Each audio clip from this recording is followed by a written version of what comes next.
Hey guys, Zach here. Just two quick points before we start the episode proper. First off, we apologize for the change in sound quality for this episode. We had a minor hiccup on Julianna's end, and she seemed to be picked up from a different microphone as intended.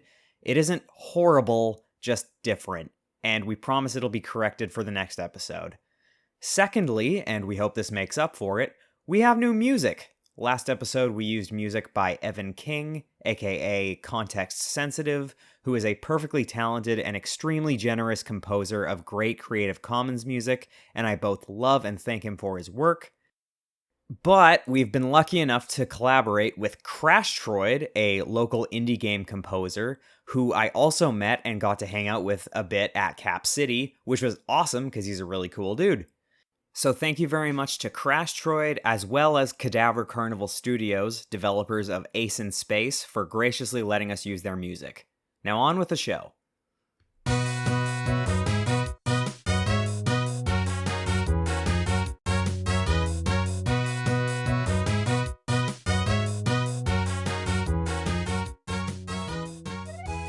Hello and welcome to Mad Millennial Media Munchers, a casual and Canadian bi-weekly media discussion podcast. I'm Zach. My name's Julianna. And welcome to episode 2. I feel like we're hitting a bit of a milestone today because not only are we recording again because we had to push it back a couple weeks because I got sick and then you got sick. Woo! Flu season! Yeah, 'tis the season to feel ill. And also, because it's a second episode, I want to believe that there are a bunch of people out there who recorded a first episode of a podcast they wanted to start and then never got to the second episode. So I'm sure. I want to believe those people exist. I don't have any examples, but, just thinking that we're already ahead of those people gives me strength. How are you doing, Julianna? I'm not too bad. Like you said, I got sick, so I'm kind of just coming off of that. I got a whole week to rest, though, so I'm mostly better. Might still hear it in my voice a little bit, though. Yeah, I still have some trace symptoms, too, although it's been about 2 weeks for me. But if either of us sound congested or have a frog in our throat, it's because we do. Yep. At least it wasn't frickin' COVID. Yes, I at least tested negative for that. So, last episode we talked about the convention you went to, PAX, and 2 weeks ago I went to Capital City Comic-Con in Victoria, British Columbia. Yeah, how was that? It was okay. Just okay? Well, it had its ups and downs. Victoria is pretty expensive and parking is a bit of a nightmare. And I want to say the venue is quite nice. The Victoria Conference Center in Crystal Gardens is a very nice area. I think the con felt a bit lacking in content as far as community panels went, and none of the guests on the roster were guests that I was particularly interested in meeting or even going to sit in on a Q&A for, but they had a decent selection of merch sellers and artists, and it was honestly just great for the social aspect of going to a convention. It does kind of suck feeling like you pay $80 just to get to hang out with friends. Oh man, it was $80? It was about $80, yeah. Holy cow, okay. But I got to see a lot of people who I haven't seen in literal years. Well, yeah, there's a lot of them we would only see on the convention circuit, and with that all being on hiatus for the past 3 years. Yeah, it's kind of sucked only being able to interact with those people online. So seeing a bunch of people face to face was really cool. But I went to a couple cool panels. There was a Guess That Video Game theme panel hosted by someone who actually hosts a video game music, like, radio show. Oh, really? That's cool. In, like, local to Victoria. So that was really cool. And as you know, I have hosted a similar panel at conventions in BC before, and she had actually attended one of mine before. She recognized me. Oh, really? Oh, that's cool. Yeah. So I wasn't allowed to compete, unfortunately, which was a shame because I did totally show up to demolish the competition. I wouldn't have won anyway. No? I was kind of playing along and counting what games I would have gotten, and I do not pass any judgment, but there was a lot of focus on modern AAA games, and as far as retro games go, they were all PlayStation, which is a bit of an area of weakness for me, having not grown up with a PlayStation. Right. But that was fun. There was a pretty entertaining drag show. Okay. And a drag show, like, history and advice panel. Oh, neat. That we went to. That was pretty fun. I am not going to say what panel this was, but for the first time, I witnessed a panel host storm out of their own panel. Oh, no. Why? Yeah. I'm not going to pass any judgment because this person seemed like at least like a decade younger than me, and who knows what kind of stresses they were going through. But there was a panel of 3 judges / panel hosts, and they obviously felt that they weren't being given the opportunity to talk, so they kind of dramatically tossed their chair and stormed out. Like the whole panel of 3 or just one person? Just the one person. Oh, interesting. And the panel had to carry on without them. So that was a bit awkward, but the panel itself was entertaining enough. Okay. Yeah, bit of an oof. But no, just in general, it was just a nice opportunity to see friends, pick up a couple cool things. I got some stickers, and I actually found a used vinyl of a movie soundtrack that I really like to the film Streets of Fire, which is an 80s movie starring a young Willem Dafoe. Oh. And I got it for $5, and I was really excited about that. Slick. And on the last day of the con, I cosplayed. It was very much a closet cosplay. I cosplayed as Gerard Key from the Magnus Archives, which is a horror podcast that I really like. Okay. And another one of my friends cosplayed a different character, and we got to take photos together, and they came out really nice. But it mostly just consisted of my favorite black wool jacket. I got like a punk rock t-shirt. I literally bought eyeliner to do his eye tattoos on my way to the convention that morning. So very last minute, but that was really fun. Is that your second time or your third time going to Capital City Comic-Con? That was my second time. I went back in 2019, I'm pretty sure. That was their first year, right? Or is that their second year? I think so? I just remember it's fairly new. I can't remember. See, because I've never actually attended. I just know it's a newer one. I also forgot to ask last time we recorded, did you cosplay anything when you went to PAX? No, I didn't want to have to pack anything down to Seattle. And, PAX is already so packed, generally. No pun intended. Yeah, that I didn't want to have to deal with being in a cosplay on the floor for, 12 hours. Because that is totally fair. It's very different from an anime convention, I feel, because there is... I feel anime conventions are actually a little bit more relaxed, a little bit more social. Yeah, there's panels, but if you don't have interest in all the panels, and then there's the artist alley, but other than that, you're kind of just like hanging out with people. But PAX is like, Right. there is like the merchant area, the artist area, the panels, and then the entire showroom floor is like game demos. So there's kind of something going on like all the time. It's not like it could be a sit down and hang out thing, but there is a lot going on. And my intention of going is to try to get myself in on like everything. Definitely not the kind of event that you want to get distracted by people stopping you asking for photographs. Yeah, exactly. Because there are timed things. There are like scavenger hunts and stuff like that where like one of the things you're looking for have timed where they'll start moving every 15 or every 30 minutes. So if I can't get to that location, I have to go try to find like the other location. Stuff like that.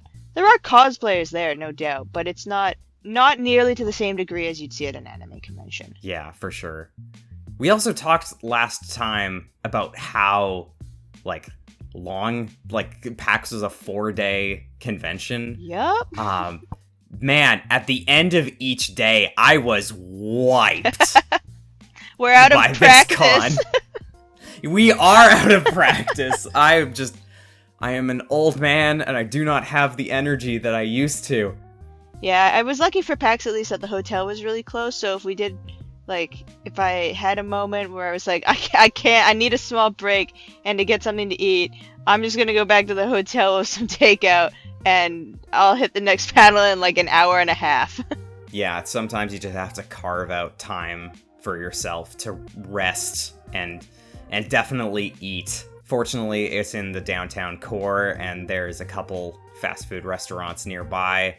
I didn't use it until the last day, but on the second floor of the Crystal Gardens, which was like merch and artist alley annexed, like it's split up between a floor in the main building and this other second building across the street. Oh, interesting. On the second floor of that second building, they have a concession and food, like people making like chicken strips and fries. So like I had a nice meal out of that, which was very nice. I'll go to it one day, maybe. Yeah, sure. I don't know. They, at least for me, the past few times they've run it, I just, looking at the guest list, looking at the schedule, I never quite felt like I could justify the price of the ticket to what I thought I'd be getting out of it. Yeah, conventions have certainly gone up a lot in price in like the last 10 years. Yeah. Compared to what they used to be. Yeah. Although it is all based off of like what venue they run out of and what they can afford to charge. Like, you remember the Vancouver International Hotel that the Brony and Furry conventions in Vancouver ran out of? Oh, yeah. This year they had a Stargate SG-1 con there. Oh, really? Yeah, and because I started getting into that series at the beginning of the year, and I found out about that. But the tickets for that con were well over $100. Oh my gosh, yeah. Really? And that was a first time convention? I think GateCon has been around for quite a while, but it doesn't always happen here. I think it moves around. It's in a different location. So I'm unaware if previous GateCons have been held in Vancouver, although it does make sense because the series was filmed here. But I think that is like just goes to show the difference between like a general fandom convention and a fandom convention targeted at one specific series. Not even just that. I can't say for sure about the Stargate one, but especially if it's like officially recognized and like endorsed and backed by like the series, the producers or whatever, then I feel like ticket prices will shoot up just because of that. The official convention. That is also a fair point. They did have a lot of cast and crew from the show involved in that event. Like the pony conventions were single fandom conventions. That is a very fair point. But I still feel like the tickets were not nearly as much money. But who knows, it might be the difference of, like, you know, voice actors are unfortunately not taken as seriously as Hollywood big TV, like, live action ones. Oh yeah, so... we'll get to that later. Don't Yeah. you worry. So anyways, the convention was good, and then I got sick. Par for the course. Yep. At least you got the convention part. I just got sick. Yeah. What have you been up to while recuperating? If you've been able to recuperate. A lot of sleeping, for starters. That's always fun. I've spent too much time sleeping. It kind of bugs me how much time I've spent sleeping. I probably needed it, but still. And then, like, I watched this weird movie. Is this a sign that we're moving into our media segment? Yeah, if you want to. That's totally fine.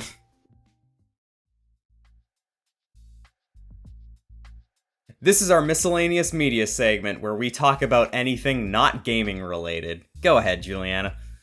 So yeah, while I was sick, I ended up watching this really weird movie because I was just kind of like doom scrolling through Netflix and this trailer pops up for this anime movie. And I was so intrigued because the initial like thumbnail is an apartment building in the middle of an ocean.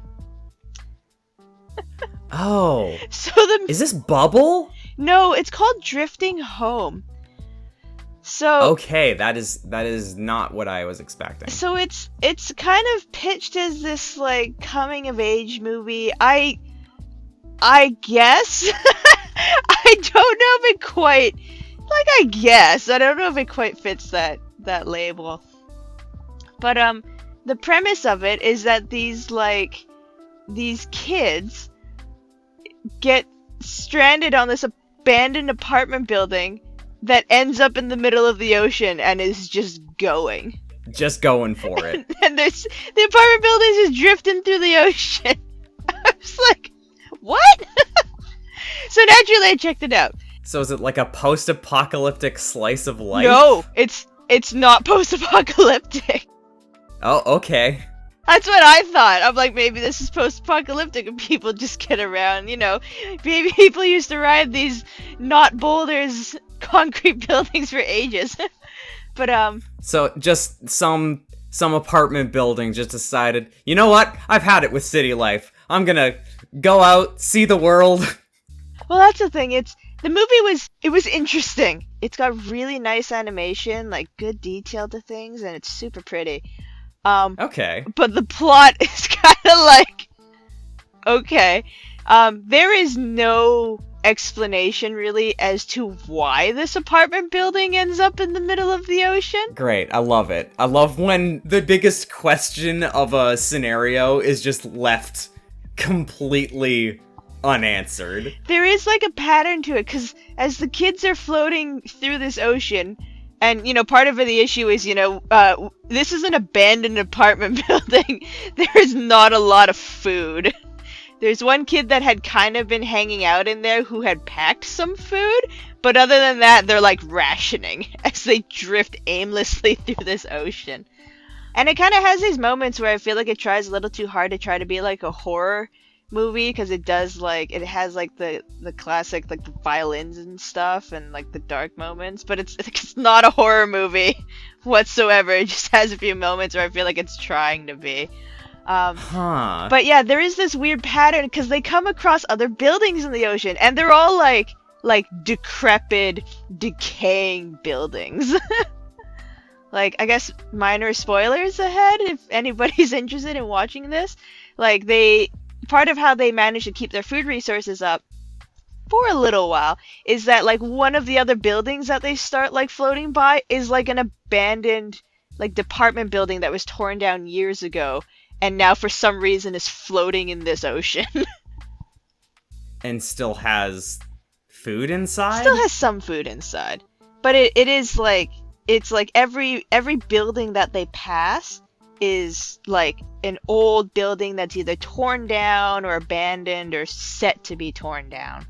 It's like they're in building hell. It's like this weird building like purgatory.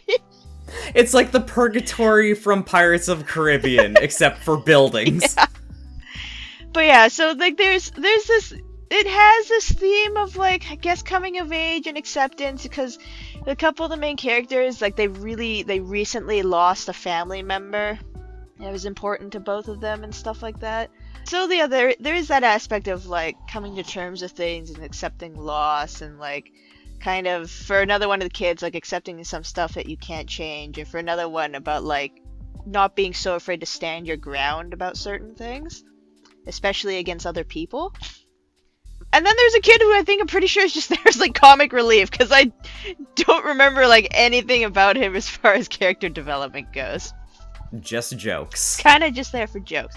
It has some pretty serious moments. Like there's this section where this girl just like wickedly whacks her head, and I'm like, she might die from this, because she's like bleeding out everywhere. So yeah, it has some moments that get kind of surprisingly heavy, a little bit dark, and yeah, like the futility of all of this, because they're not finding land, or like they do glimpse land and they're like, there it is, there's home, and then it's just a mirage. It's not that it's a mirage, but like it's almost like for whatever reason the building starts off tracking elsewhere. There's nothing, like there's no motor, the building is just it does moving. not want to return to land. It does have some really nicely animated sequences that it's not a terribly long movie. Hour and a half, I think. Maybe it was 2. I think it was closer to an hour and a half. I don't think it'd be bad to check it out.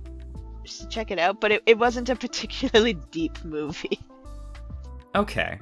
Alright, that sounds interesting. Yeah, drifting home. It was interesting to watch. I don't think I would, like, watch it again. Fair enough. But it was interesting to see the first time. I watched it in English. I thought the voice acting was fine. Mind you, I didn't compare it to the Japanese. But for what I saw of it in English, I thought it was fine. Okay, cool. So, I really like Cyberpunk. And before your and other people's minds start going wild, don't worry, I'll get to CD Projekt Red in a moment. But for now, I am talking about Cyberpunk as a genre, as an aesthetic, as a set of themes. I really like Cyberpunk. I like The Matrix and Minority Report and Tron and Akira and Battle Angel Alita. Yeah, you've always been pretty consistent about that through the years. Yeah, I didn't put it together until like my mid-20s when I actually heard the term cyberpunk as a kind of a contemporary to steampunk. And I don't dislike steampunk, but if you give me the option of like airships or neon lit dystopian cities, I'm gonna go for the neon lit dystopian cities.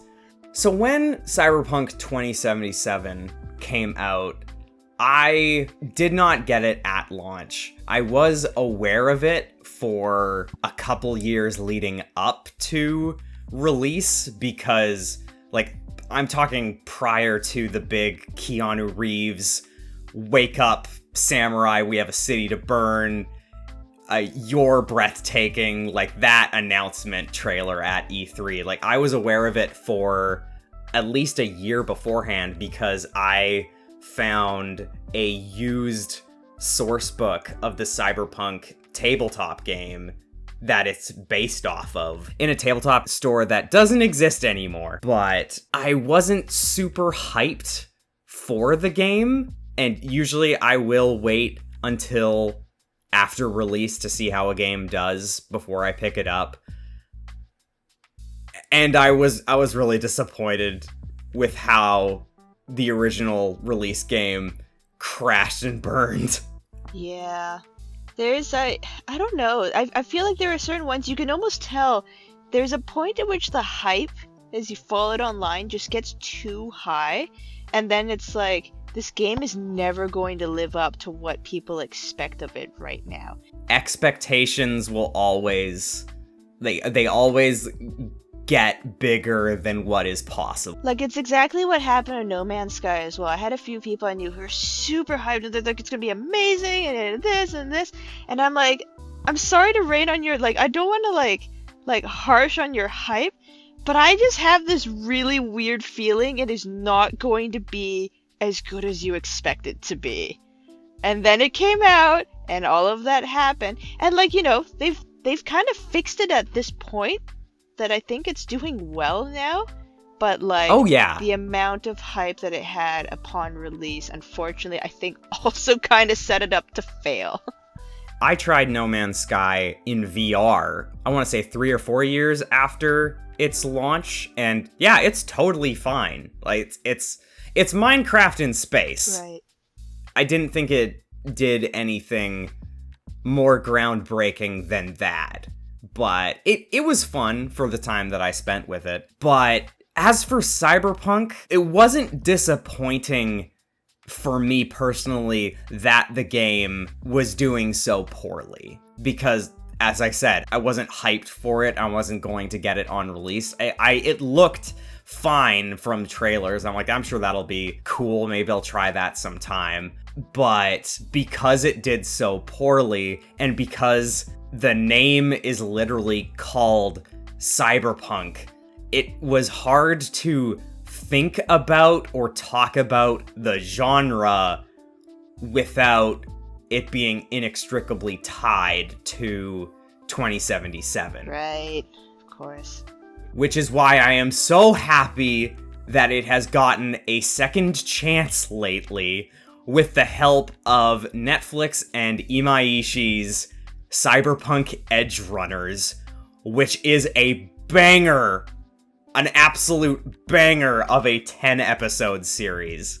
This is done by Studio Trigger, who made Kill la Kill, and previously, back when they were with Gainax, they made Gurren Lagann, and those are both two of my favorite animes ever made. I always forget that they did work for Gurren Lagann. Yeah, because Gainax defunct at some point, and it, like, splintered off into a bunch of different studios.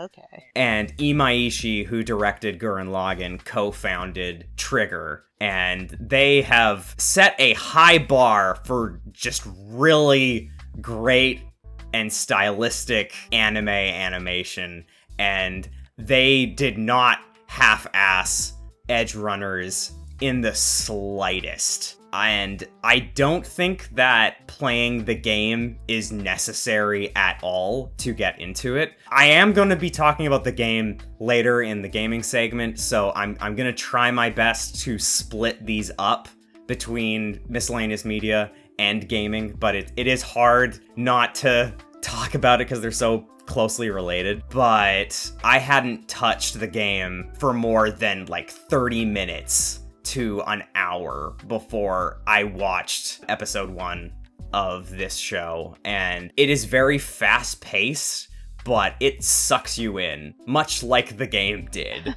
It's about a boy named David, who is from originally one of the poorer sections of Night City, and his mom works for Trauma Team, which is basically paramedics who will only help people who are covered by, like, health plans. And he's going to a academy owned by one of the most powerful corporations in the city, and his mom dies because of a gang-related shootout. Oh, shoot. Okay. And she isn't covered by Trauma Team. Despite working for them. From what I can tell, yeah. But while she was working for Trauma Team, she had a side hustle where she would get, like, black market augments, like cyberware,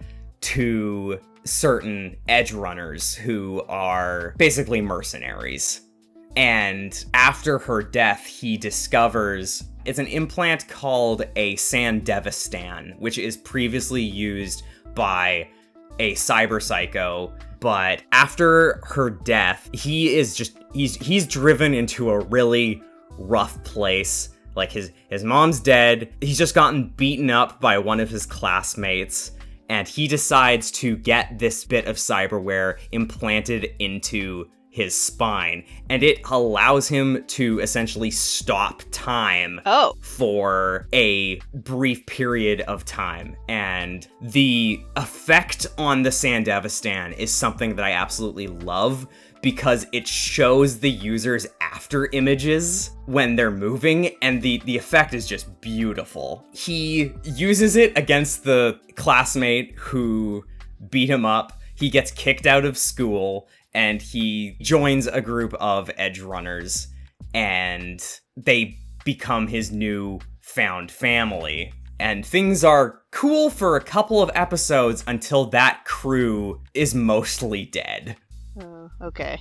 And there is a bit of a time jump between the 6th and the 7th episode, but from what I can tell, the point at which the series hits its climax at the end happens about a year before the events of the game. So, I can't remember, did you watch Arcane? I did not. Okay, so Arcane is also, show based off a video game. Don't need to have played the video game. Also Netflix original. I'm curious because Arcane it was 9 episodes, and it did kind of these mini arcs and sets of 3. I've always told everyone, if you're gonna watch Arcane, watch it in sets of 3 episodes. Does Edgerunner do that same sort of thing where it is kind of broken up 3, 4, 3 or something like that for its storytelling? Not really. It follows David from start to finish. You can kind of break them up into little chapters. Like, the first one is the introduction. The second chunk is him joining the group and training. And then he either ages or just bulks up.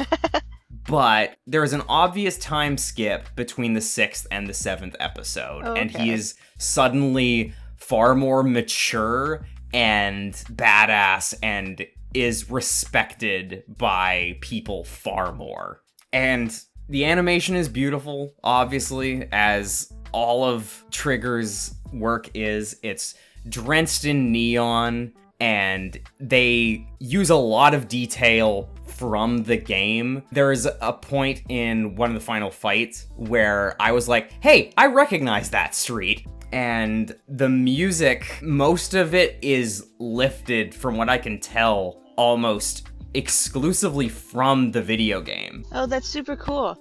Wait, just straight from the game, or did they kind of remix it or do slight covers on it, or is it just straight up, this is the game, or this is the music from the game? Well, the intro and the outro don't apply to that, because the intro is actually a Franz Ferdinand song. Oh. Yeah, of all things. But for the game, they commissioned or had various artists make a ton of original songs for the various radio stations in the game. Oh. And those songs show up in the anime, and one song in particular called I Really Want to Stay at Your House has just been catapulted into popularity by 2 particular episodes in this series. And it's given the game a huge second chance. At one point a couple weeks ago, it was reported that it had 176% player gain on Steam. Oh, wow. Yeah. Good for them. Although it did go on sale, so I'm sure that helps. I really want to talk about the game right now, but I can't. It could move into I can't. No. We gotta. I still have another thing to talk about. Oh, okay. Did you want to talk about the Twitch thing at all, or were you gonna pass over it? Let's pass over it. You can go into your second thing.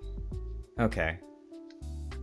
The other thing that I watched recently, 2 days ago, in fact, which is also off of Netflix, I watched Johnny Mnemonic, which is a 1995 cyberpunk movie, because I'm in a huge cyberpunk mood right now. Also starring Keanu Reeves, Maybe you're not in a cyberpunk mood. Maybe you're just in a Keanu Reeves mood. That is possible. Canadian solidarity there. Yeah. Yeah, this is a movie that is based off a short story by William Gibson, who wrote Neuromancer. He was one of the first and iconic authors in the literature side of cyberpunk, and he had to write like an extra 60 or 80% of plot to flesh it out for this movie. Keanu Reeves plays a data smuggler who has a implant in his brain which allows him to store around 80 gigabytes of data. And the movie is set in 2021, and surprise, surprise, there is a pandemic going around. In the movie? In the movie, yeah. Oh no. And he is hired to store an amount of data that's like 320 gigs. Man, 80 gigabytes data. That's like not even one Call of Duty game. No, I know. That is how much technology has come in almost 30 years. And right after he loads the data, the Yakuza attack. His clients get killed, and he is now suddenly on the run, and everybody wants the data that's in his head. Right. But it's slowly killing him because it far exceeds his storage capacity. So even though, so it exceeds the storage capacity, but they can still try to cram it into him despite it exceeding that storage capacity? It just takes from his lifespan, I guess? Yeah, it fits, but early cyberpunk, it came from a time where knowledge of computing technology wasn't as widespread, so a lot of it is like played fast and loose. And this is a great example. Okay. Because under normal circumstances, if you tried writing that amount of data to something that only had like less than a third of its capacity, the data would just like overwrite itself or become corrupt, from what I understand. Okay. It's an okay movie. There is some really bad early CGI where Keanu Reeves is using the internet with a VR headset and like Steam knuckles.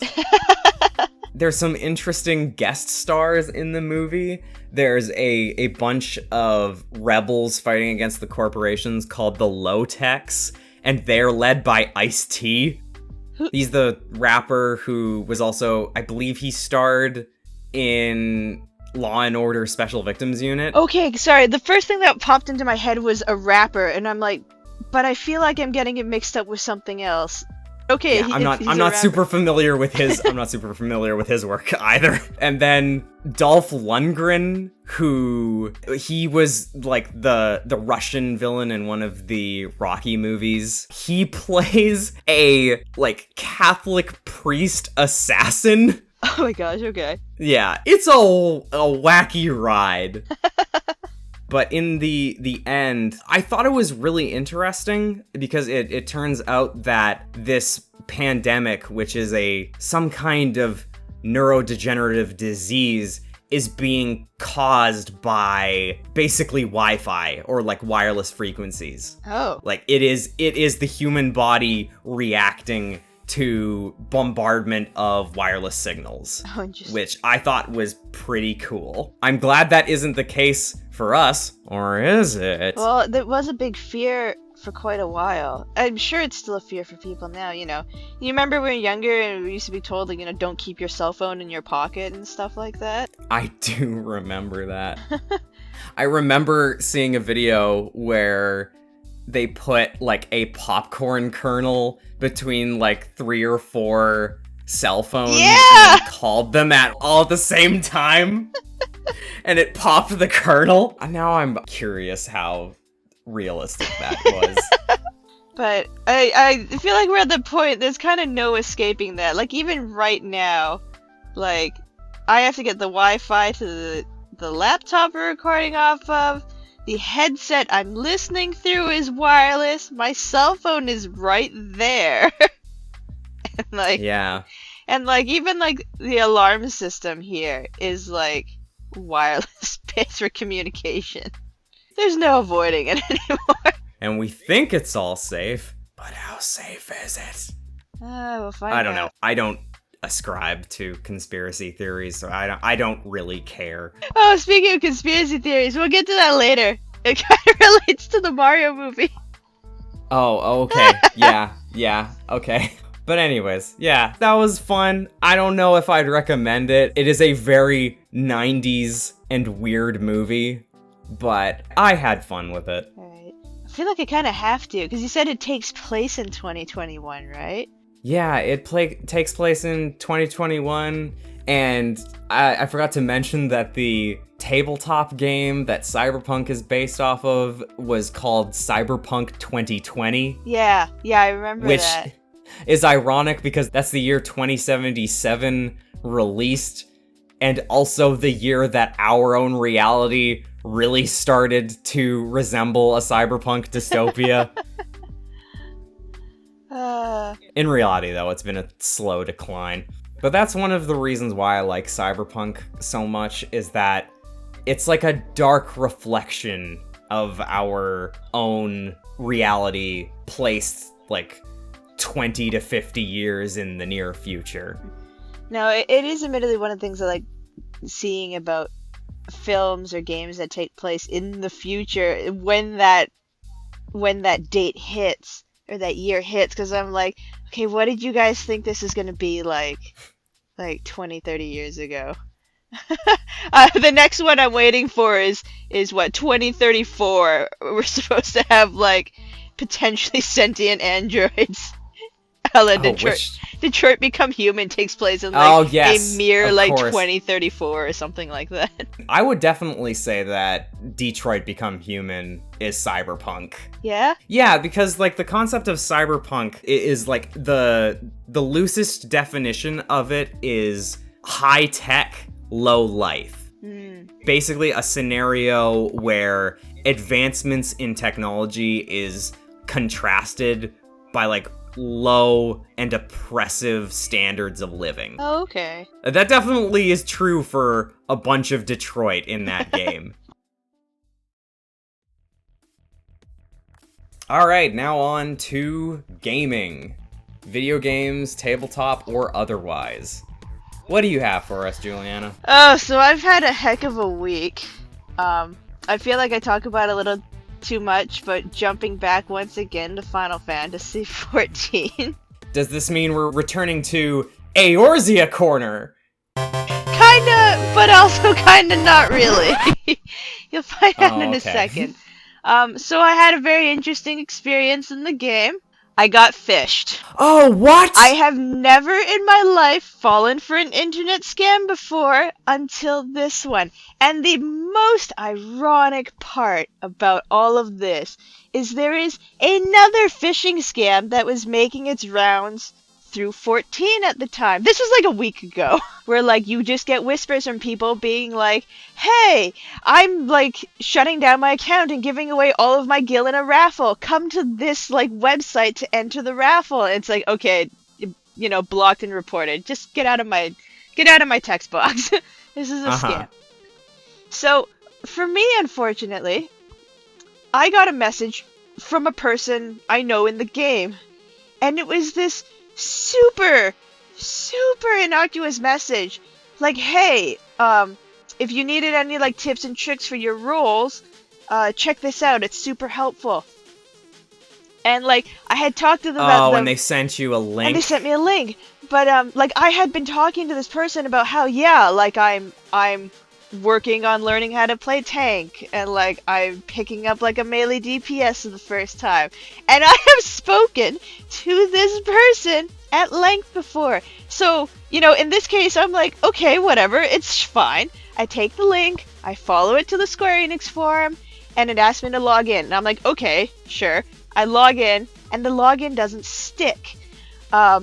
Which I'm like, that's really, really weird, and just immediately raised a red flag for me. So I open up another tab, go find anything from a Square Enix forum, and check the URLs, and it's like 2 characters off. Like, it's like the regular looking website, dot something else of 2 letters that shouldn't be there. Yada, yada, yada. And I guess the other problem is, like, I have, like, never visited the forums before. I didn't realize that if you just go to the forum, you don't need to log in to go view the forums. You need to log in to post, but you don't have to log in to actually just view it. That sucks. So yeah, that immediately set my flags off, and next thing I'm trying to get into my account. I've been kicked out of it. I can't log in. A one-time password, like, 2-factor authentication has been applied. So like I'm immediately on the help chat with customer service, and I'm like, I need to get I need to get the one-time password taken off. I need to like be able to change my password and get back into my account, because I'm pretty sure someone that's not me is running around in it. And I double checked like my login history, and yeah, like a minute or 2 after the forum thing, I've logged in somewhere in the US. That's not like where I am, because we're based in Canada. So yeah, that entire ordeal of getting my account back, maybe 30 minutes. That's at least less time than it took to sort out hotel stuff for PAX. Oh my god, yeah. But like 30 minutes, that's it. I get back into my account, it's all like, you're logged in on a different computer. Give us a minute while we boot you out of that one and log you into this one. I'm like, great. Logs into my computer, I'm like on a different world, so still within the data center. It's not like they paid and transferred me somewhere, but they did world hop me to a different world. All of my gil is gone.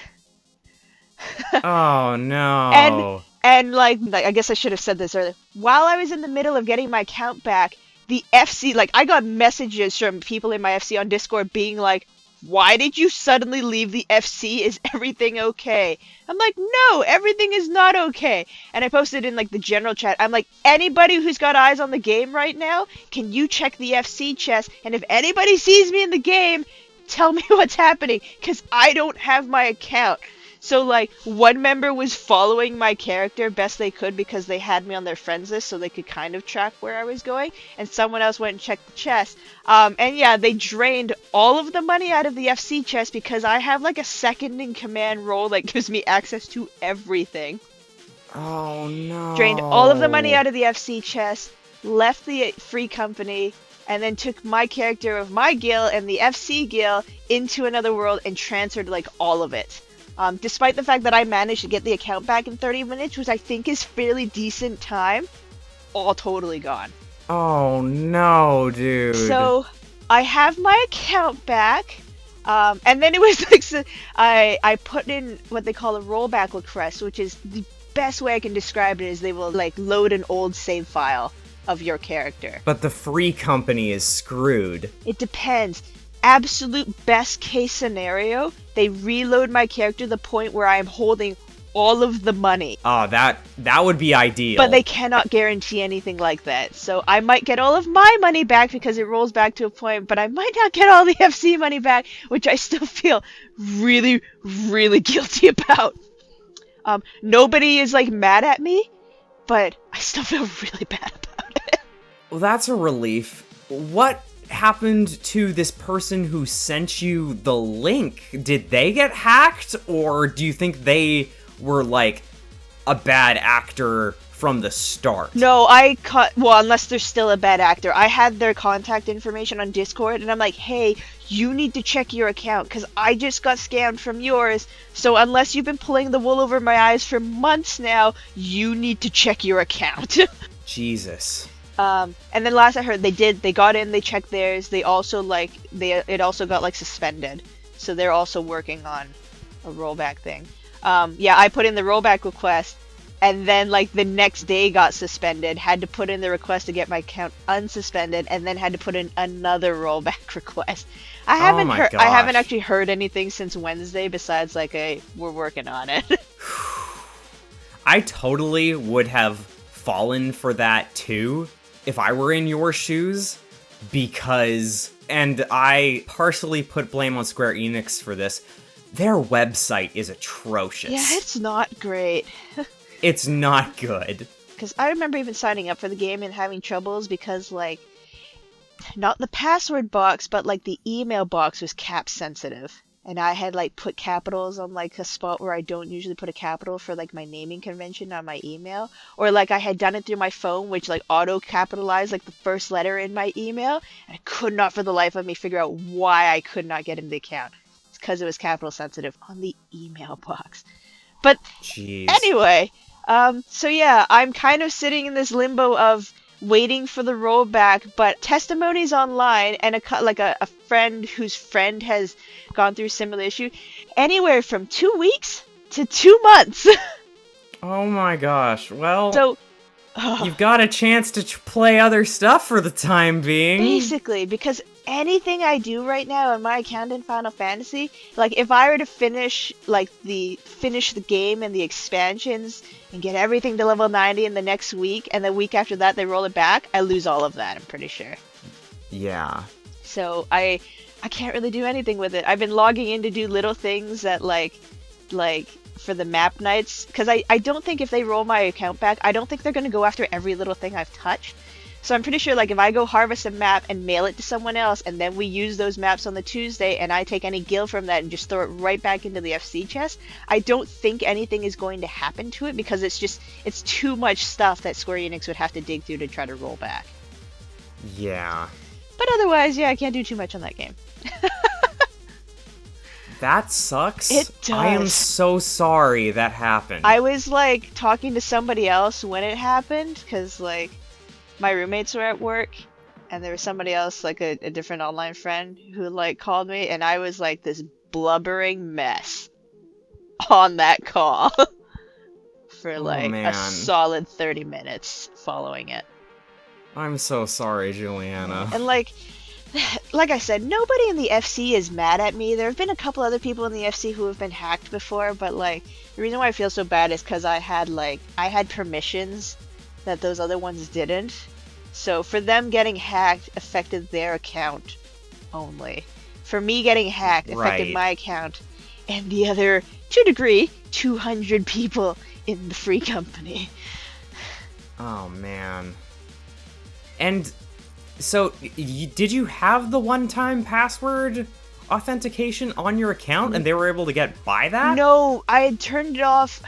That's the thing. I had turned it off about a month earlier because during PAX, like, I was logging in my place, and then I'd be logging in my parents' place, or I'd be like onto the computer, on the laptop, but just in and out fairly frequently, just with on like different computers. So for that bit of time, I turned it off, and I just didn't turn it back on. Just that only a month ago. I did wonder, like, why this game has such tight security. I guess this is why. Although I've read some other testimonies online from people who apparently do have two-factor authentication, but apparently the scams are getting so detailed now that they'll take you to places where you log in with your password and you log in with two-factor authentication. But I guess it sounds like, supposedly, it sounds like there's something about the bots on that are so quick that they can take that two-factor and immediately use it to log into the game. So the two-factor helps, but doesn't necessarily help in all circumstances. Wow. If you just happen to get one of those more elaborate scams. From what I've read. I haven't exactly confirmed it myself.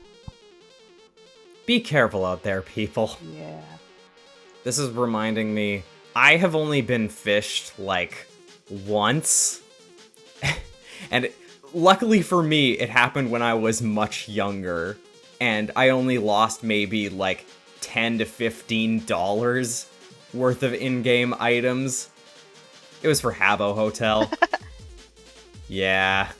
My sister used to play it a bunch, and I tried getting into it, and I tried to get some furniture for my room, and then some rando walked into my room and was like, hey, if you post your, like, this code with your password in the middle of it, you'll get, like, a bunch of free money. Oh, no. And me being a dumb 12-year-old, I'm like, okay.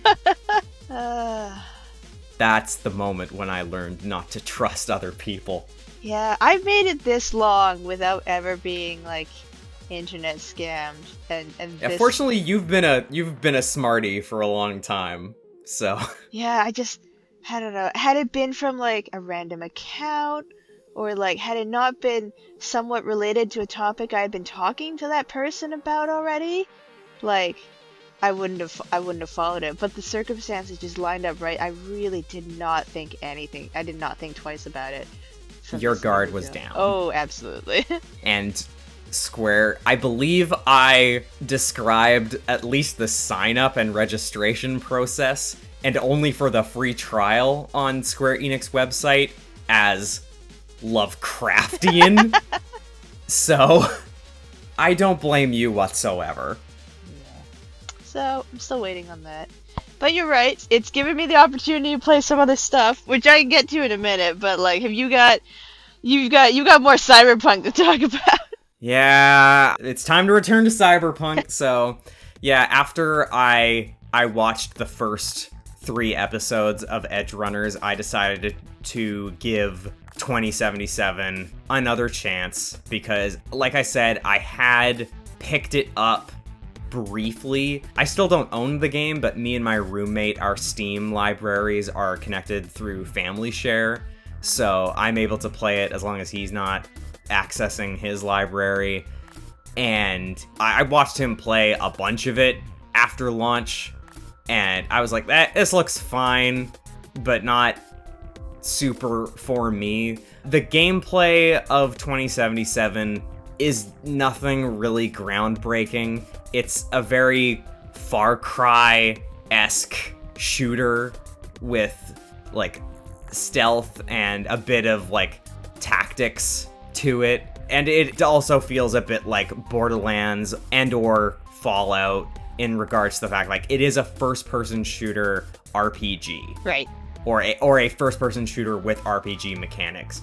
And usually that isn't my favorite brand of shooter. I far more prefer faster-paced boomer shooters. I would like more enemies that go down quicker than less enemies that are more bullet spongy. And unfortunately, that is the case earlier on into the game when you're not as powerful. Like, you're definitely forced to sneak around and hack a lot more. And when you do get into firefights, you are crouching behind cover and then plinking at enemies. And you have to plink a lot because they go down in a lot of hits. But after I hit, like, maybe the 10-hour mark, I was really starting to have fun with this game. And now I feel like an all-powerful cyborg vigilante who just drives around Night City on his motorcycle. Anytime there's a reported crime on my map, I'm like, well, gotta stop and help the citizens. And now I kind of approach combat like they're almost mini puzzles. I have the Sandevistan, which is an implant that I mentioned earlier. It's the implant that David from Edgerunners gets that allows him to slow down time. Mine isn't quite as overpowered. It only slows down time by 50% for 16 seconds. That's still pretty significant, I feel. It still gives me a huge boost, but in the anime, it's like, it almost stops time completely. Or by like 80 to 90%. And I also have active camo, so usually what I will do is I will approach a group of enemies. I will mark them all manually, because if you use the Sandevistan, you can't do any hacking, which is fine. I'm not at a part of the game where hacking is part of my build, and I will sneak up and snap the necks of as many enemies as I can do quietly, just to pick off as many as I can. And then when I have to start the firefight, I will go invisible, stop time, and then shoot as many enemies in their head with my revolver doing critical headshots until there's maybe like 1 or 2 enemies left. Right. And then I will pull out my shotgun. And yeah, it's nothing super groundbreaking, but I've found my way to have fun with it. The major strengths of the game is definitely its story, its characters, and its world. Night City feels like a real city. And it feels like a city that has culture to it, and it feels cohesive. Like, I read a shard, which are basically like USB sticks that you stick into yourself, and it's like reading a book in Skyrim. You'll get a bunch of text to read. And I read a thing about upcoming brain dances. I'm throwing a lot of terms at you.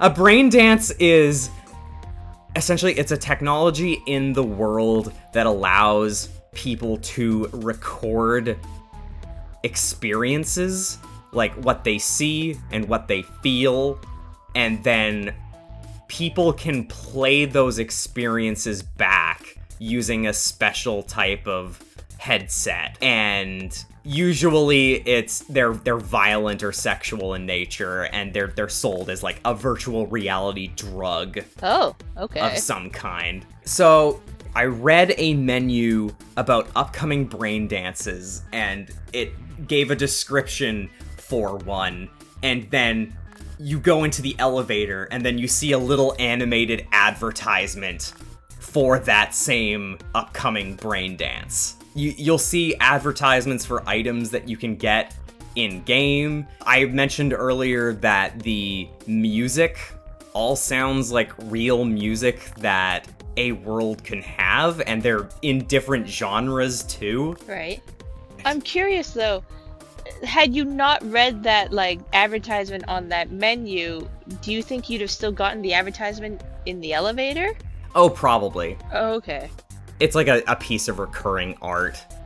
Same thing for, like, there's one particular advertisement for the brand of optic implants that my character has that I see. It's not as expansive as, say, like, our own world is. Like, there's a limited amount of products and companies and advertisements that they can show, but it feels like a real world. Right. And the story is about, like, you can choose one of 3 different character origins, either as a nomad, who are people who live in, like, family tribes outside the city. You can choose to start as a street kid who just grew up in the streets, or as a corpo, who is someone who works for one of the big corporations. But other than like the first 20 minutes or so, they all land you on the same linear story path eventually. It's only really for character origin flavor, and it gives you some unique dialogue options. Huh. And eventually you wind up as a part of a crew of mercenaries, and you're on a mission to steal a new form of experimental tech from one of the big corporations, and you normally don't screw with the corporations, but you and your friend really want to make it big. You want to make names for yourselves, and the job goes wrong, and you end up putting this tech in your head because its protective case gets broken, and then you're double-crossed and shot in the head. Oh, and was that like the only way to keep you alive, or like the only way to hide it, I guess, was to... Well, the only way to preserve the tech was to place it in your head, yeah, or else it was like the quality was degrading or something. And after you get shot in the head, this bit of tech revives you. Oh. But it's containing the digital psyche of Johnny Silverhand, who was a terrorist and rock star, played by Keanu Reeves, who attacked the corporation 50 years ago. And they killed him and stored his psyche or his soul as a digital engram. And the relic, which is the name of the piece of tech in your head, and his psyche is slowly overwriting you.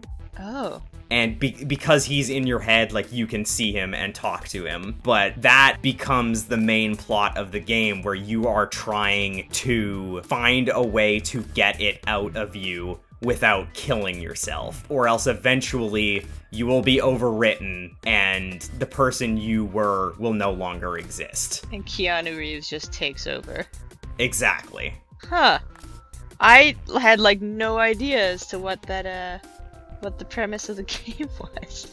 Yeah, and it takes you through a wild ride of meeting a bunch of different people. You interact with a bunch of different gangs that all have their own look and in-universe goals, but functionally there's not a whole lot different from them. Like, all of the human enemies, like, feel the same when you're fighting them. Okay. But story-wise and world-building-wise, and just presentation-wise, as long as the game isn't glitching, I have had 2 crashes in the last 2 weeks, and a fair amount of graphical bugs. There's a bit where, like, someone is holding a cigarette, or is supposed to be holding a cigarette, but it's, like, floating, like, an inch or 2 away from their fingers. Like, it isn't synced to their hand. And there's the odd time where I feel like it has glitched out and I need to load a save. Like, there's a mission where I had to tail a van, and the van just sank into the ground and stopped moving, and I was like, well, I caught up with it, but it has to get to a certain location to, like, trigger the next bit of the mission, so I had to load for that. But as long as you can get by a little bit of jank and you can have fun with the combat, I highly recommend this game. Okay. I'm glad that I gave it a chance and that it has had work done to it over the last 2 years to make it more stable. And I'm glad that I waited for it to be more stable. You said it's a first-person shooter? Yeah. Okay. It's not ordinarily my, like, genre, but I'm slowly getting into it, like, 20 years late. Yeah, it's a wide genre. It's got a spectrum, and this is more on the slower, methodical side. And there are, like I said, there are stealth aspects to it. Not that it's very realistic stealth. You're basically just trying to get behind enemies, and then you have a choice between, like, a lethal and non-lethal takedown. But you can be, like, wide out in the open. Right. Just barely crouched behind something. And in this future of ocular implants, like, people cannot see more than, like, 3 to 4 yards ahead of them. So it's very much video game rules. Right. No, the first person thing is because, like, growing up with shooters on consoles, I was absolutely abysmal at aiming with sticks. Oh, me too. So, like, I kind of just avoided particularly first-person shooter games, like the plague, because I was just absolutely abysmal at aiming with sticks. It changed a little bit with the Wii, like the Wii and the Wii U coming out, when motion controls end up being a thing. And yeah, that was fun. And then I started doing a little bit more once I got a functioning PC that could actually run stuff. Yeah, I grew up with mouse and keyboard first-person shooters, so it's always been something natural to me. I cannot play FPSs with a controller to save my life. Yes, same. And, God, when Doom Eternal came out, like, a year or 2 ago, I was like, God help all the poor souls who are playing this game on console. Because with a mouse and keyboard, that game forces you to, like, use literally every button given to you. Really? No, I found, unfortunately, because I didn't play on console, and I got a functioning PC, like, fairly late in life. My new issue now, as I've discovered, for playing, it's usually shooter, it doesn't have to be a shooter. for whatever reason, and I have not nailed it down yet as to what that reason is, I am like a 50-50 toss-up chance that something I play in first person is going to make me motion sick. Oh. Which is crazy because like carnival rides, like roller coasters are fine, freefall things are fine, the constant like spinny, whooshy, whatever things, I don't get, or like, and even being on a boat, I don't get motion sick from any of that. But like, I have the weirdest selection of video games that I can and cannot play. Like, I can't play BioShock. It makes me sick. I can't even watch somebody play BioShock. It makes me sick.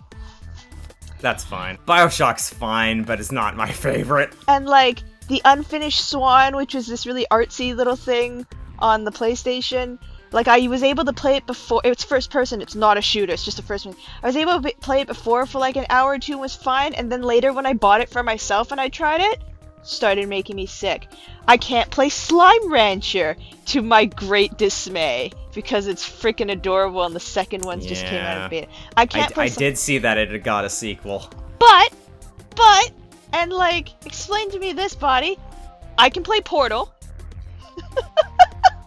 The most, like, distorting of perception of space. Oh yeah, I can play Portal, and like, I've played a lot of Overwatch, and I can play Lucio in Overwatch, Mr. Rides on the Wall, Speed Boost, Jumps Everywhere character. I'm totally fine to play Lucio in Overwatch. That's so weird. I don't know. I don't really get it. So yeah, I'm this 50-50 toss-up. And so, like, recently, with my Final Fantasy account on lockdown, kinda, and finding something else to do, and I kind of was trying to get into it earlier, but I've been spending more time on it now, I've been playing Destiny 2. Oh, yeah. Which was making me sick for the first bit. I could go for about 3 hours, and then one day I was playing with a couple of others, and I'm like, I need a moment. They're like, you okay? I'm like, yeah, I'm laying on the floor right now because everything's starting to spin. That's free to play, isn't it? It is, yeah. It's a little bit, it's free to play, but it has, like, seasonal passes and expansions that do need to be paid for, but those seasonal passes are, like, every 3 or 4 months kind of thing. Right. How far into Destiny 2 are you? Well, I've only really started more recently, because Destiny's a little bit weird. The person who I kind of started playing to play with has been playing for quite a few years, and I guess, like, there used to be a lot more, but Bungie, for whatever reason, took out a bunch of the old content. Like, a whole thing happened with one of the expansions that basically, like, saw a bunch of the planets in the universe and a bunch of the places you could visit, like, decimated. Oh, that's weird. So, I was talking to this other guy about it, and he's like, yeah, there's a lot of content that unfortunately I will never be able to see unless I do it through like an old Let's Play video or read like a wiki about it, because those areas like Mars is just not there anymore. I cannot go there. So unfortunately, he said it's often harder to get new players into it because it's not like Final Fantasy, here's like the main story quest, go follow that. Destiny doesn't really have that, because you've just missed all of it. That sucks. So, like, I was gifted the expansions, which the expansions, though, even have a storyline to follow and, like, quest to follow, so they've kind of given me a goal to, like, to focus in on, which is nice, and give me a little bit more background about stuff that's happening. But yeah, there's still, like, a huge chunk of it that I'm missing, that I just have to go find old videos or go read like the wikis or their like Ishtar archives and stuff like that, like the fan collective stuff. Mm-hmm. But it's been interesting. The motion sickness part seems to have like gone away from exposure, I guess. Like I did 6 hours on it the other night and seemed to be totally fine. So yeah, you're just getting used to it, I guess. I guess so, yeah. I had to fiddle around for, like, even the day I started, I fiddled around a lot with, like, turning off the motion blur and, like, adjusting the field of vision and stuff like that. But, oh, yeah. I require, like, max field of view in every game that I play. So, like, my only problem is, and I'm getting better at it, but I don't have the shooter gamer sense. That coupled with the motion sickness thing meant that, like, if I'm playing something third person like Splatoon, I'm whipping the camera around like constantly just to make sure I know what's going on around me at all times.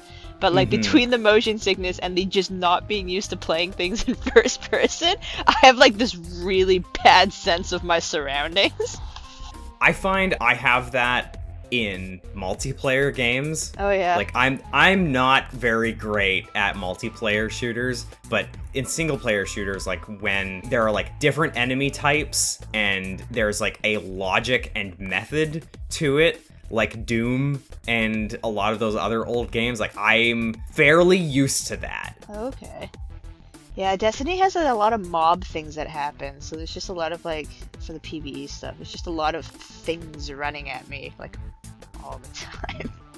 Yeah, I never tried Destiny 2, but if it's free to play, I may download that and join you for it. It's got some interesting, like, just on Saturday, I was taken in for, like, my first, I think it's called a raid. It's like a dungeon. I'm pretty sure it's considered a raid, though.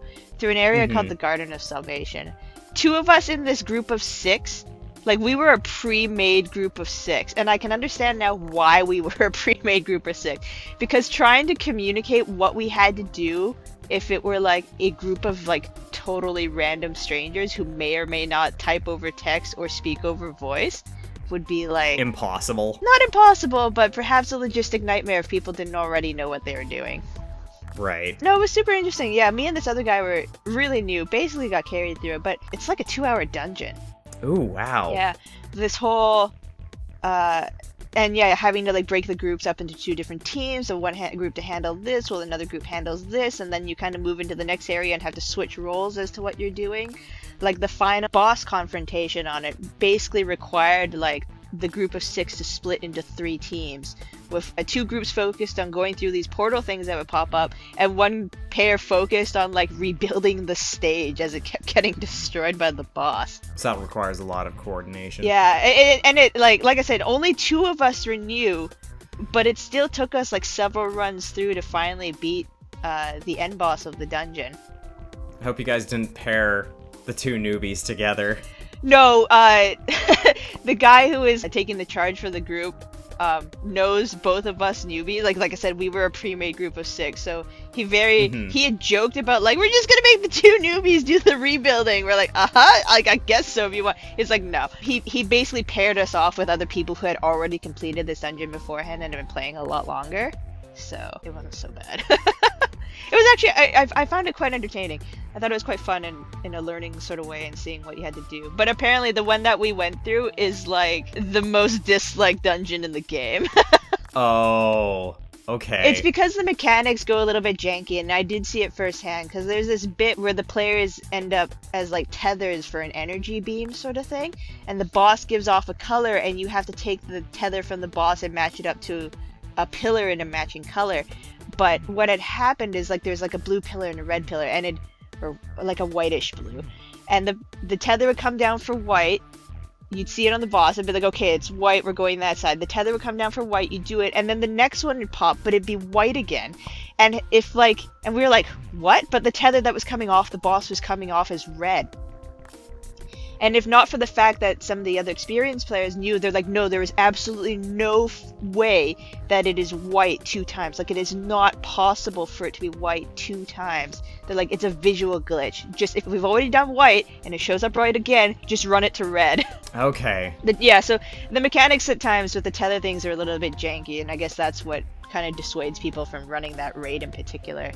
The reason why we were doing it was to complete like a weapon mission to get like this really high level weapon out of it, but otherwise I guess most people don't run it. The other thing is like Destiny is really pretty. Oh yeah, I love the gun designs. Not even just that, like the environments. Like it's a bit of a shame because this Garden of Salvation that we went through, if not for the fact that there were a couple people in a timeline and this was already going to take us like 2 hours running 2 new people, like there were some areas that I honestly probably would have just sat there and admired the environment if, yeah, 1, we didn't have a crunch time, 2, it wasn't going to take us a long time either way, and 3, stuff was shooting at me. Like, there's a whole section, this whole field. I'm like, I really, like, want to stop and metaphorically smell the flowers, but we're literally being chased by a horde, and the objective is to get to the end of this field. Yeah. Do you think the game could be played single player, or is it best with other friends? I think it's better with other people. Most definitely. Yeah, fair enough. Some of it, because like I said, some of the content, like I've been running some of it solo for mission things because it doesn't require that you go in with a team. But even like soloing it's not impossible. But as somebody who doesn't have like a fully decked out kit, it definitely takes like a lot longer than it probably should for me to take some of these, like finish some of these missions and take the bosses out of them.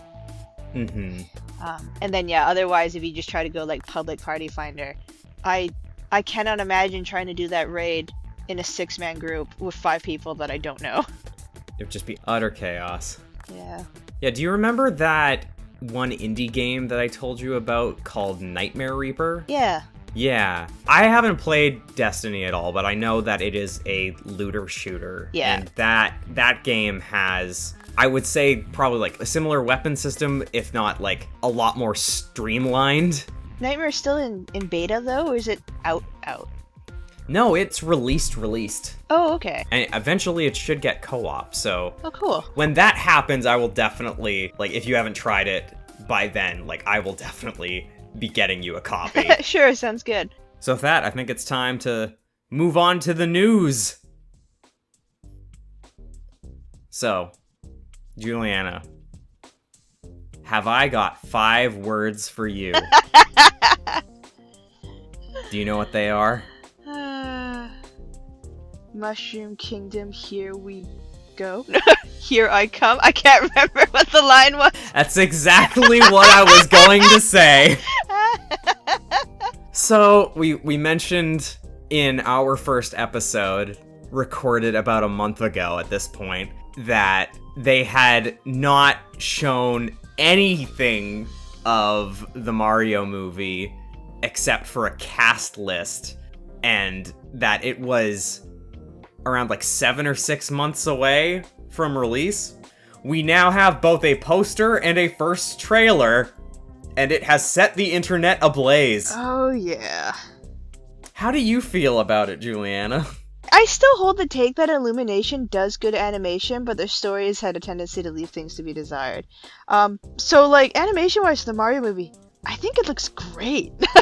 It does look good. All the detail on it, even just like the slight fuzz or the slight, I don't know, do you technically call it feathers on a penguin, or is it more like fur? But either way, like you can see the texture on that and the rendering they've done for Bowser and stuff, and I think it all looks like really good. I will admit I did raise an eyebrow when they showed off the kingdom of Super Mario 64 penguins. Yeah, but I think my one holdup is the same holdup that the rest of the internet has, or at least the great majority of the rest of the internet has, is that, like, I just hear Chris Pratt with Mario. I realize watching again, he is putting on a little bit of a voice, but I still just hear Chris Pratt as Mario. If not the mom from Bob's Burgers. Yeah, or that's part of what made me rewatch it, is because I'm like, no, that is the same line delivery, and I don't think that Linda sounds like Chris Pratt, but, like... He certainly sounds like Linda. But it does kind of just sound like him, and I don't know. Also, I would say it's the majority based on who you ask. Because I have also seen people say, like, as most people are saying, Chris Pratt sounds fine, but I have certainly heard more people take issue with his voice than I have be fine with it. And I'm definitely on that side. I think part of it as well is Mario has a voice. Not even just Mario has an established voice actor, but Mario has a voice. I compared it like to Zelda before, where like Link yells and screams and shouts, but Link has never really said like words. So if a Zelda movie gets done and they pick a voice for Link, it's not like someone's like, hey, we all have an established voice for Link and this ain't it. But that's the thing with Mario, is like, we have an established voice for Mario. There are games where maybe he doesn't speak in full sentences, but he definitely says words. Yeah. So we have a voice for that. And it's iconic. And it's iconic. I can see to a degree, like, for instance, just keeping with Chris Pratt because he's been cast, I can see to a degree why he might not want to put on this, like, over-exaggerated Italian accent. I can see it causing a problem in this day and age. Yeah, sure. But it does kind of open up this whole can of worms about the whole, like, you know, Mario has a voice actor. Mario has had the same voice actor for decades. Why didn't we just get this guy? And he's in the movie. And he's in the movie. Charles Martinet was on the initial cast list, but like the last name on the list, because as far as I know, they're giving him like minor bit roles. Yeah. And that is just pretty insulting as far as I'm concerned. It's not like he hasn't, I can't remember what, I'd have to double check what the names are, but it's not like he hasn't done voice work in other things that wasn't just screaming one or two words, you know? He's done proper voice work. He did Parthenax in Skyrim. Yeah. So the guy has a range. And, like, he's done promotional stuff as Mario, and, like, if I remember correctly, when he did it, like, it has a bit of that Mario, like sound to it, but not, like, an insulting degree of fake Italian. Like, it gets toned down a little bit for the promotional stuff. But yeah, he's there, but he's not where we thought he was gonna be. I saw a series of tweets by Tara Strong. Yeah. You probably saw them too. Oh, yeah. It's hit and miss for me because there are certain instances of, like, celebrity casting that I'm okay with. Like, Ben Schwartz is fine as Sonic. I'm glad that they got Colleen O'Shaughnessy to play Tails. Idris Elba killed it as Knuckles. Just, like, he is hilarious. But when celebrities get cast as voice actors for characters that already have iconic voices, it just speaks to me that the studio is not confident enough in the writing or the presentation or even like the name of the intellectual property they're adapting at all. Like, they're not confident in that enough, so they need a AAA name from one of the top 30 to 40 people in Hollywood that act in literally everything to sell it, and that sucks. Well, I'm curious then, like, how did you feel about Detective Pikachu? Because we had Ryan Reynolds for Pikachu. I thought Detective Pikachu was alright. I didn't love it, but I thought it was fine.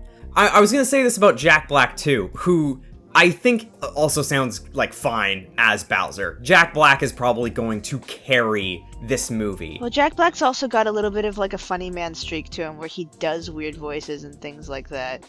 So yeah, he's a character actor. Yeah. But I find Jack Black and Ryan Reynolds on equally the I find them both, like, when they hit really well, but when they don't hit, they're kind of cringy. Right. I feel that way about both of them, and I don't think Ryan Reynolds did horrible as Pikachu. I also don't think he had to be Pikachu. I would have been happier with Danny DeVito.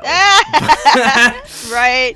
But that still would have been a celebrity casting. But I think it still holds, like, the Pikachu thing. Okay, fine, Pikachu has a voice, but at least in that case, it's not the voice. That typical Pikachu voice is not the voice they were looking for Detective Pikachu. So I think that, as far as, like, the casting thing goes, is okay, because it's not this case like Mario. He has a voice that we know. Yeah. Like, I don't think anybody expected, especially because the video game for Detective Pikachu is already out, I don't think anybody expected the Pikachu in the movie to have, like, the Pika Pika voice in the anime. Aside from that one-off joke. Yeah. But man, just, choosing one of Hollywood's biggest selling stars, but then also putting the character's original actor in the game as, like, a bit part. It feels gross. It rubs me the wrong way. I'm sorry. Like I said, it's really hit and miss for me. Some celebrity voices I'm fine with, and it's hard for me to pass judgment until I've seen more. Like, to be fair, we've only heard him say 2 lines so far. Yeah. But of the couple speaking roles we saw in that trailer, I would place him below Jack Black and Charlie Day. I think Charlie Day's couple yelps we heard as Luigi, I was like, okay, that fit. That sounds fine. But man, it's hard to get over Chris Pratt. Yeah. He just sounds the same as he always does. But I guess we'll see what happens. Yeah. Oh, right, like I was talking about earlier about conspiracy theory, because I was joking with my roommate. Because people are like, and like part of what you had said the other night about, it'd be cheaper to redub him than like it costs to reanimate Sonic. But I'm gonna It totally would have. I don't know, because they've already paid Chris Pratt. Who pays animators? Yeah. But, okay, like as a quick aside for that, if I have to believe one conspiracy in the world, like one, like, does not hold a lot of weight conspiracy theory in the world, I have a feeling that the Sonic model, the original one they showed, was just shown to elicit enough, like, PR response. Like, any PR is good PR, even if it's, like, negative response. And a huge part of me just feels like they had the other model, like, waiting in the wings, ready to go already.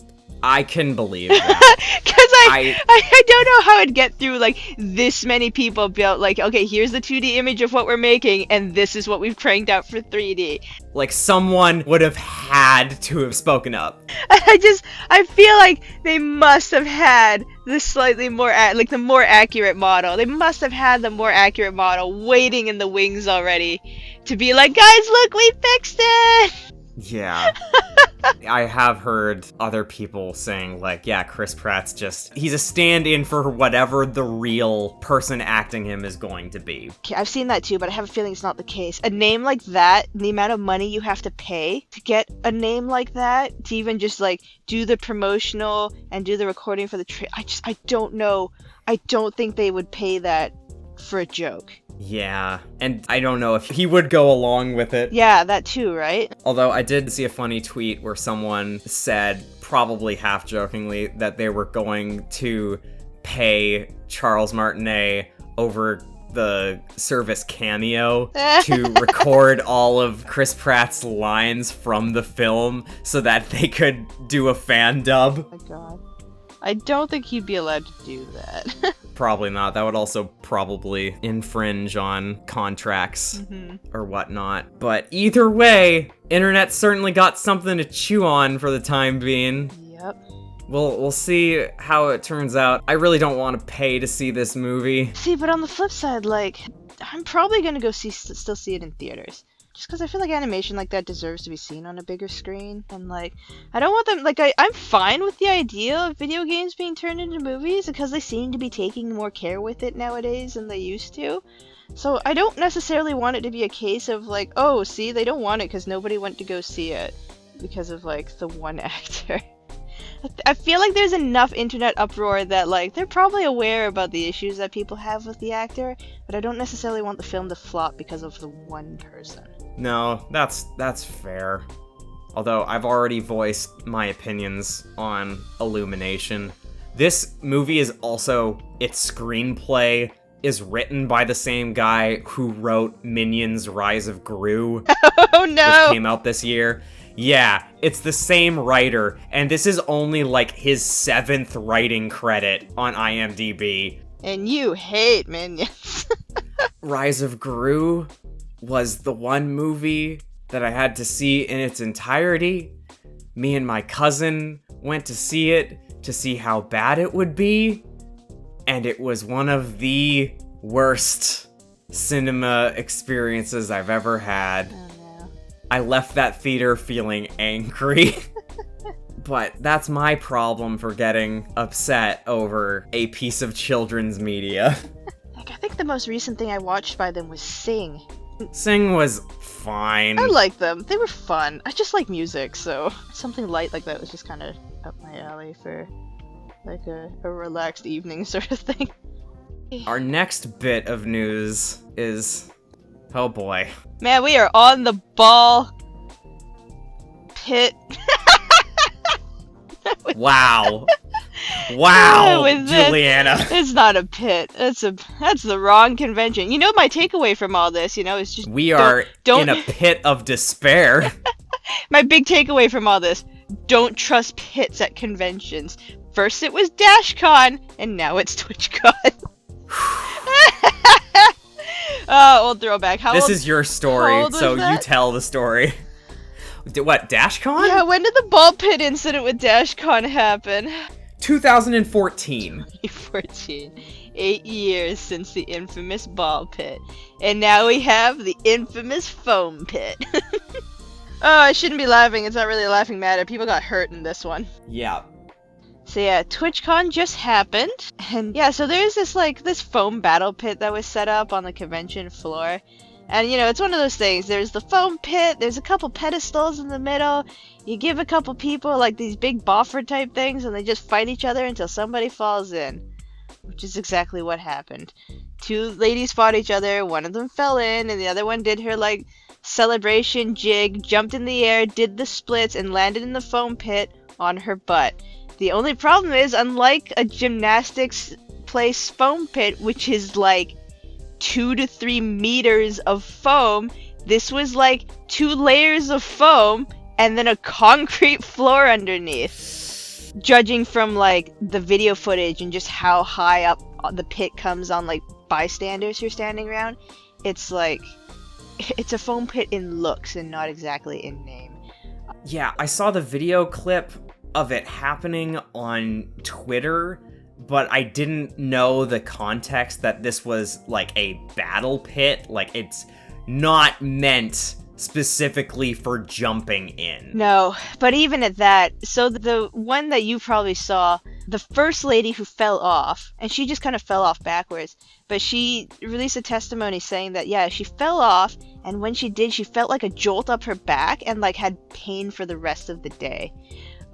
The other one who jumped off doing the slits and landing on her butt broke her back in 2 places. Yeah, and had to get a meter rod stuck in there to help support it. Oh man. Yeah.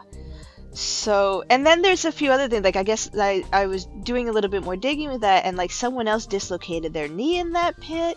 Someone else, I'm not 100% sure on the details of this one, but someone else sounds like they broke their ankle in it. Oh wow. Yeah, so there's been a few injuries coming out of this foam pit. Yeah, I feel this is a lawsuit coming up that even some waivers signed wouldn't be able to... No, because waivers act as a deterrent, but I don't think they're a get-off scot-free for negligence. No. Because, yeah, there's some pretty serious injuries that are coming out of that thing. And I just... oh my god. The story's still developing. I'm very interested to see where it goes. Yeah, I'd rather pick up a common cold from a convention than break my back. Right? Oh my goodness. On her part, not the smartest way to jump into a pit. But I guess, if you haven't been to a gymnastics place and you haven't been to, an actual foam pit where it's made properly for you to jump in, you might not realize that this, 1-2 layers of foam is not going to catch all of your body weight falling into it. You're just going to fall right through and hit the floor, which is unfortunately what happened. I know there are some comments of people who are well, she must have, because these 2 pedestals are right in the middle of the pit. And we're well, she must have had to wade through the foam and been able to feel that the ground was not far below. But, like I said, if you don't have the experience of foam pits, you might just trust that these people have set it up correctly and that the foam will cushion your fall, not that you'll just fall through the blocks. Yeah, absolutely. You would expect that would at least cushion it enough, I guess, but yeah, I saw the video. It did not look good. Did you listen to it with sound? There's some commentary on it from, I did. The announcer or whoever, and people are trying to help her, and they're oh, she's fine! I heard her say, I can't move. Yeah. and yeah, the announcer person on the sign just saying, she's fine, she just lives in the pit now, or something like that. It's oh boy. Yikes. Or I think someone else has said, oh, just pull her out, which is probably good that nobody did, because, she's broken her back in 2 places. If someone just took her and yanked her out, it just would have made it that much worse. Rule number 1 for running a convention or expo. No pits of any kind. No pits. Just never seems to end well. But no, it'll be interesting to see where this develops, because it was TwitchCon, but the pit was set up, I think, by Lenovo. It was a Lenovo sponsored or prepared thing. So, yeah. We'll see what happens with that. Okay. Think that's it for news? Yeah, that's about all I got. All right. Now on to the inbox. So that inbox of ours is still empty. Because our first episode isn't going up until today, because it's taken me so long to edit it, thanks in no part to Cyberpunk 2077. But we did prepare some hypothetical questions to ask ourselves. Anonymous McDoesn't Exist asks, what are some of your favorite RPG classes / jobs / archetypes? Oh, okay. Hands down, for me, the Magic Knight. Like, every time. The sword mage? Like, the sword mage doesn't necessarily have to be a sword, but yeah, the sword mage or the melee mage is, like, just what I go to, like, every time. Tales of Symphonia, it was Kratos. In, like, Tales of the Abyss, it was Jade. In Final Fantasy XIV, I beelined it to Red Mage as soon as I humanly could. There's just something I like about having the mix of swordplay and magic, and not just being the squishy mage over there with the stick that can't protect themselves, but can actually counter, like, with a weapon. You like to be the jack of all trades, master of none. Oh, absolutely. Which is what the red mage excels at being. And being really flashy.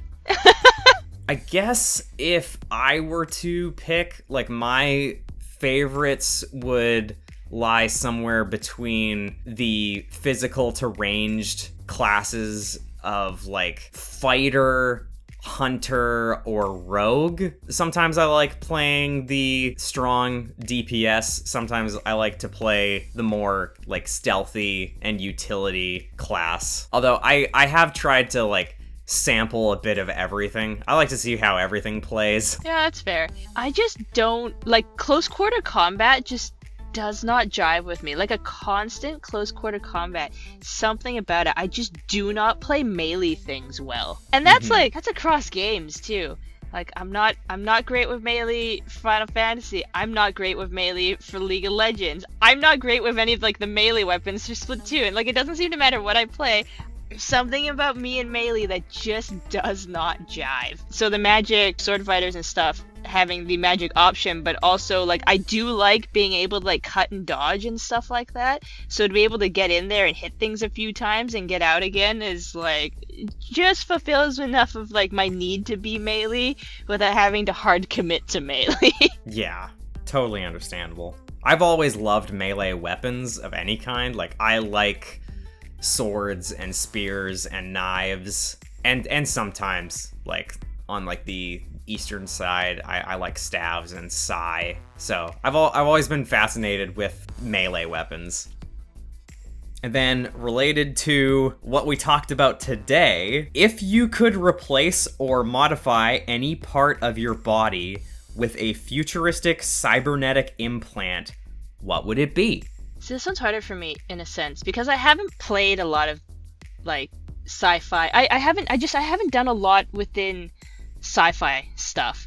So I don't know what the usual expected augmentations would be, or what tropes usually follow those augmentations. It could be anything. You can just use your imagination. Oh, I know. So, but I mean, like, I don't know what would be like, oh, you know, this would never happen in a cybernetic enhancement kind of thing. But, so, like, I have a super pragmatic answer, but without maybe quite as much of the sci-fi bit. That's fair. That's fine. I would probably replace the heart. Yeah. This is my super pragmatic, like, if we replace this organ, because that's the one that seems to fail a little too often and does all of the blood regulation, which is needed for all of the limbs, and the brain function, and sometimes I just wish I could run for a little bit longer than I could instead of just being a sprinter. So yeah, you can definitely get in 2077 implants for your circulatory system. I have synthetic lungs so that I can like run longer because that affects your stamina. But yeah, pragmatic answer, probably the heart.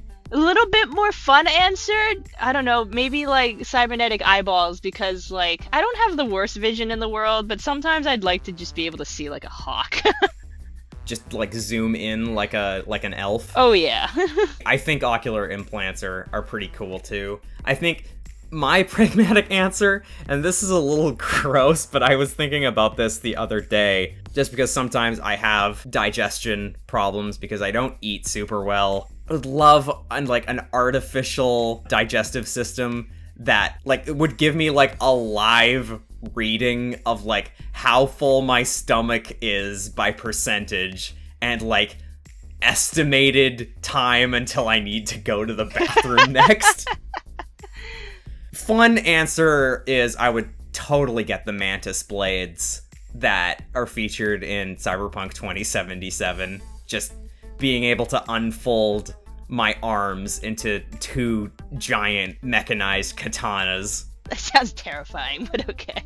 Yeah, there was a quest in 2077 where you get tricked into watching one of those brain dances I told you about, but there is no brain dance. You just wake up naked without all of your weapons and equipment in a scav hideout, and scavs are Russians who kill people and like harvest their implants. Right. And they were able to take everything from me except my mantis blades. So that was a really fun side quest. Yeah, because I just end up thinking about it in different ways, like I just, yeah, for me, the cybernetic thing, except for like, the ocular thing, I feel like if I try to change anything else out for like leg thing or like an arm thing for like being able to run further or lift things and things like, I just my mind goes back like okay, arms for lifting, but I'm like, I feel like my knees are gonna give out, or like legs for running, I'm like, I don't think my cardio is gonna keep up. Yeah. So yeah, I just have a super pragmatic answer of I'll swap the heart out, thanks. I also think it would be really cool to have like a brain implant that could record your dreams while you're sleeping so that you could play them back later. I always thought like something like that would be super cool. And that's the end of our hypothetical questions. If you have questions or comments for us, you can reach us at madmillennialmediamunchers@gmail.com or at madmmmuncherpod on Twitter. And with that, I think we're going to bring this episode to a close. Thanks for tuning in, everybody. Yeah, have a great day, and we will see you next time. Later. Bye.